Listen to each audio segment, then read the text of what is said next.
Guys, part 2 po to. Napanood ko po to pero inaantok na po ako, pero parang gusto kong gawin yung content na to. Kasi parang napaisip po ako, guys, kayo po ang gumamit ng discretion. Kasi po, parang ito po yung ugat kung bakit hanggang ngayon laging may civil war sa mga bansang to. Kasi yun daw pong Levites na may asawa, di lalaki po yung Levites, Levita po siya. Yung asawa niya po,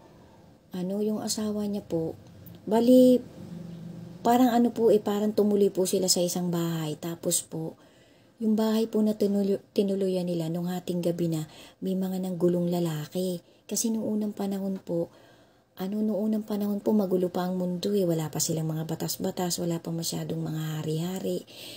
Wala pa pong masyadong inoordinansa. Kasi nga po, siyempre mga unang tao po sila, siguro po hindi talaga sila ganun katatalino pa. At saka di nga po ba naligaw sila kasi nga po sumuway sila sa utos ng Panginoon. Kaya mga tao po noon, mga barbaric.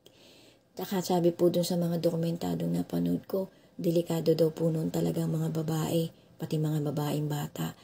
Kasi nga po pati nung panahon ng mga pero di po ba pinapapatay yung mga mahihirap na tao, inaalipin.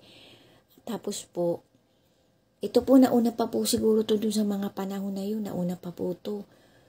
Tapos po, pero ang nauna po alam ko yung kay Moses Kasunod po to kasi parang ang Panginoon po kasi sabi po ng isang pastor na mangangaral na matuwid, daw po ang Panginoon daw po kasi parang po yan parang nagbibitaw po ang Panginoon ng salita sa isang tao, sa isang angkan, kapag ka nakikita niya talagang ang mga angkan na to ay mga taliwas, mga liko, mga lubog sa kasamaan.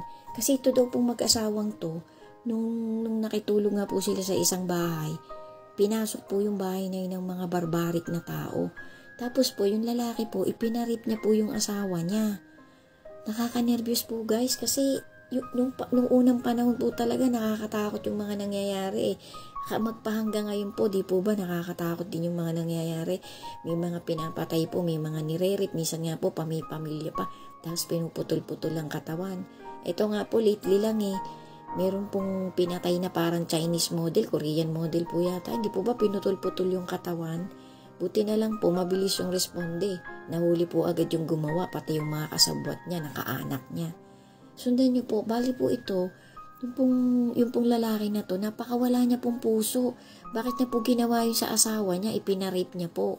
Sundan niyo po, may part 3 po. Thank you po for watching. To God be the glory po. Don't lose